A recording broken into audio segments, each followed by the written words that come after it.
Bueno, sobre el primer punto yo no daría ninguna opinión de valor en este momento. Vamos a dejar que transcurra la discusión. Y ya, si el Senado toma decisiones al respecto, entonces ya opinaremos, porque hay diversas posturas sobre ello y hay que escucharlas todas. No obstante ello, el tema es muy relevante, independientemente de cuál sea el enfoque de cada quien. Sin lugar a dudas es un tema muy relevante, el tema de la Guardia Nacional, porque tiene que ver con el tema de la seguridad pública, que es de primer orden, de primer interés de todos los habitantes del país. Es un tema muy importante para la Cámara de Diputados, es un tema muy importante para el Gobierno de la República, seguro es un tema muy importante para el Senado de la República. Ahora bien, por otro lado, en relación con la otra pregunta, es una pregunta más bien de carácter cualitativo. Eh, yo creo que así son los parlamentos, es decir, en los parlamentos hay vida y en los parlamentos hay configuraciones diferentes después de cada periodo electoral, después de una elección. Hay elecciones que arrojan, por ejemplo, un equilibrio entre diversas fuerzas donde nadie tiene mayoría y se necesitan coaliciones legislativas eh, formales o de hecho para tomar decisiones.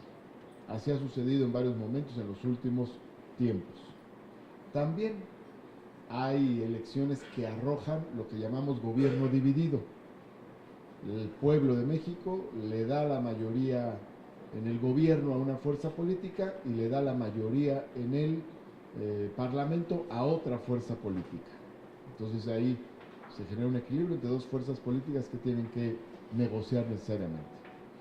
Y luego hay un tercer escenario que es cuando el electorado le da el gobierno a una opción política y le da la mayoría a esa misma opción política. Es el escenario que tenemos hoy en día. La mayoría tiene una legitimidad para tomar decisiones, pero también hay otras fuerzas políticas que juegan un rol de oposición, juegan un rol de contrapeso, juegan un rol crítico y deben hacerlo. Su obligación es ser oposición, porque ellos son los que juegan el rol del contrapeso. Entonces, es lo que hemos vivido en estos días. Hay una mayoría que toma decisiones, tiene ese mandato para tomar decisiones, pero hay un conjunto de minorías parlamentarias que tienen un mandato de ser un contrapeso crítico y juegan ese papel. Yo no veo nada raro, al contrario, que la mayoría tome decisiones es normal, que las oposiciones sean críticas es completamente normal y es más, yo diría completamente necesario. Así de que creo que está bien, la oposición ha sido crítica, eso es su papel, la mayoría ha tomado decisiones, esa es su responsabilidad. Eso no impide que haya grandes acuerdos. De hecho, en ciertos temas que requieren mayorías calificadas, tiene que haber acuerdos, necesariamente. Por ejemplo, dos reformas constitucionales que se aprobaron, la de extinción de dominio, la de los delitos graves, y el nombramiento del ministro de la Corte implicaban mayoría calificada. Y sin esa mayoría calificada no había acuerdo.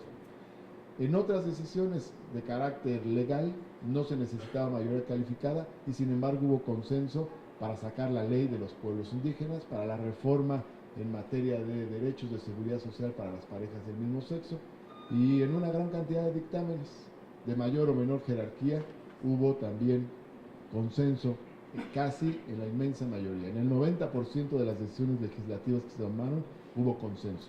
Y también hubo un par de decisiones más difíciles, con mayor disenso, la de la ley orgánica de la Fiscalía y la de la ley de ingresos.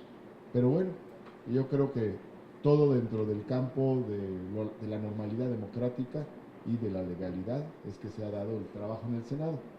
Y no obstante, sí destaco que ha habido eficiencia en el Senado para tomar las decisiones que le toca.